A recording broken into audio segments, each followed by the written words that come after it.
Je m'appelle Miguel Gomez, je suis le dirigeant du groupe Serviclean. On a 650 salariés environ sur l'ensemble du territoire.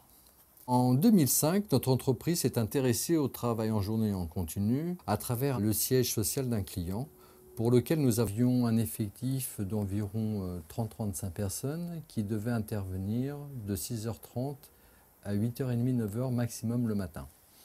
Nous avions sur ce site un turnover qui était de l'ordre de 30 ou 35%.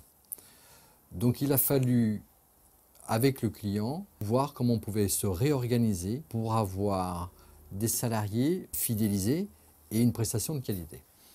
Nous avons résolu ce problème en travaillant d'abord sur l'organisation des prestations avec le client, en identifiant effectivement ce qu'il avait besoin avant 8h30 et ce que l'on pouvait faire après 8h30.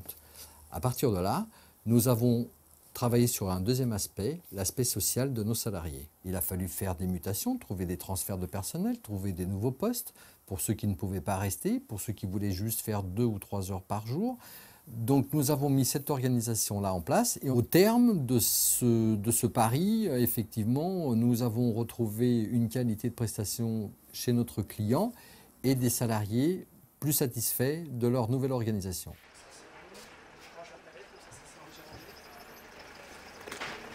Je m'appelle Bernard Luçon et je suis le co-gérant de la société Yannette à Saint-Herblain.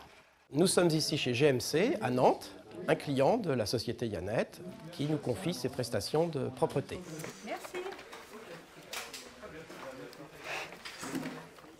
Depuis maintenant 5 mois, nous avons négocié avec le directeur de l'entreprise pour permettre à nos salariés de travailler davantage en journée. Nos équipes, au lieu de commencer à 7h du matin comme elles le faisaient auparavant, commencent à 8h et elles terminent donc à 10h, ce qui leur permet de poursuivre sur d'autres chantiers dans la journée. L'entreprise a accepté assez facilement dans la mesure où ce déplacement du nettoyage en journée s'inscrit dans son programme de développement durable.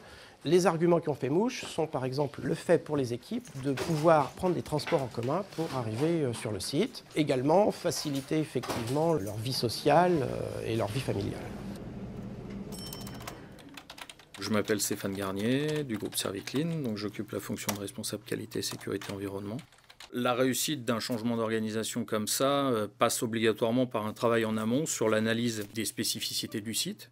D'un client à l'autre, vous n'allez pas avoir les mêmes impératifs, ni les mêmes créneaux horaires, ni les mêmes ordres de priorité. Donc effectivement, à partir du moment où ce travail en amont est fait correctement et qu'on met en place un réel partenariat avec le client et avec nos interlocuteurs, derrière, la mise en place n'en est que plus facile. On a une possibilité jeudi ? Ouais. Entendu, je lui fais un petit mail, il n'y a pas de problème. On part sur jeudi en matinée. Bonne journée à vous, au revoir. Entre l'initiation de la démarche avec le client et une mise en place finale, on est sur une démarche qui peut prendre 6 mois.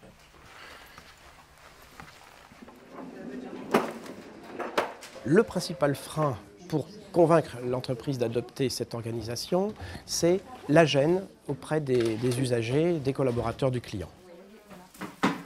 Et la principale gêne, c'est donc justement le bruit, par exemple, de l'aspirateur. Donc, nous allons essayer de faire en sorte de passer l'aspirateur avant, c'est-à-dire que les collaborateurs arrivent. Lorsqu'il s'agit, d'open space comme ici, on peut difficilement passer l'aspirateur à 10h du matin. Lorsqu'il s'agit de bureaux individualisés, c'est beaucoup plus simple. Éventuellement, la personne peut aller prendre un café 5 minutes. Et le contact avec le collaborateur, l'avantage de ce contact l'emporte largement sur la petite gêne, entre guillemets, temporaire. Prendre un café, finalement, c'est pas si dramatique. Je peux faire votre bureau? Oui, allez-y. Merci. L'entreprise Yannette est dans cette démarche depuis sa création, pratiquement. L'accélération s'est faite ces dernières années avec le travail sur le développement durable. C'est-à-dire qu'on a vraiment pris conscience de la nécessité de faire en sorte que nos collaborateurs, nos collaboratrices aient des conditions de travail qui s'améliorent dans ce sens-là. Le fait de mettre en place ces nouvelles organisations et de rallonger les mensualisations des salariés, vous avez des gens plus impliqués, qui sont beaucoup plus réceptifs aux formations qu'on peut faire et à la qualité sur le site. Donc on a plutôt gagné en efficacité. Je vais faire le rôle un peu du client pas très aimable. Voilà, ça va être un petit peu ça. D'accord ? On va voir comment on peut réagir, comment elle va réagir, comment ça va se passer. Oui, qu'est-ce qui se passe? Oui, bonjour. Bonjour, monsieur. Oui, ah bon, c'est aujourd'hui? Ah oui, c'est tous les mercredis après-midi, 14h30, monsieur. Vous venez tous les mercredis? Tous les mercredis, 14h30, mais ça fait longtemps, vous m'avez jamais vu. Bah, je suis tellement concentré, peut-être que je vous ai pas vu. Ça, c'est une qualité, par contre. Je vous ai dit bonjour, j'espère. Vous êtes un peu nerveux, mais... Un petit peu aujourd'hui, vous un petit peu. beaucoup. Ah, oui. C'est bien. C'est bien. On peut tout faire. C'est vrai, c'est vrai. Et c'est quoi comme produit que vous mettez là? C'est un pH neutre, ça risque rien. C'est comme le Dove, vous savez, le... Ah d'accord, oui. D'accord. Ça graisse pas trop, non? Ah bah pas du tout, c'est fait pour. D'accord. Bon. Voilà, attention à ma souris quand même. Hein. Oh, excusez-moi. Attention. Je vais aller prendre un café, puis je vais revenir après. Hein? D'accord. On travaille dans une profession qui malheureusement ne bénéficie pas d'une très bonne image et je pense que le fait d'être maintenant visible, notamment en matinée, par les collaborateurs chez le client contribue à ce qu'on ait plus conscience du travail qui est fait et effectivement je pense que cette visibilité peut aller que dans le bon sens. Les aspects positifs de la démarche, c'est une typologie d'entreprise avec des collaborateurs mieux formés, à temps complet, plus fidélisés à l'entreprise. Pour le client, la possibilité d'avoir une meilleure visibilité sur le travail effectué par l'entreprise de propreté. Et pour la propreté elle-même, attirer davantage des collaborateurs, des jeunes par exemple, dans un métier qui est quand même plus valorisé s'il est fait en journée en présence du client que s'il est fait la nuit avant que le client n'arrive. Alors dans un premier temps, je crois qu'on a prévu de présenter notre apprenti. Je m'appelle Coupé Jérémy, j'ai 17 ans et j'étais en CAP pâtisserie avant. Puis là, ça se passe très bien, donc c'est parfait. D'accord. Par rapport à la pâtisserie, par exemple, les horaires, c'est différent Je commence à 5h, je finissais à 15h. Ouais. Là, c'est plus en journée, donc c'est mieux. C'est mieux. Je préfère. Tu préfères.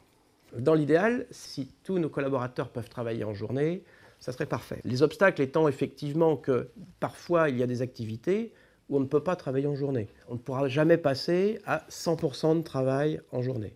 Mais on voit bien qu'on tire la profession vers le haut et c'est quelque chose d'absolument positif.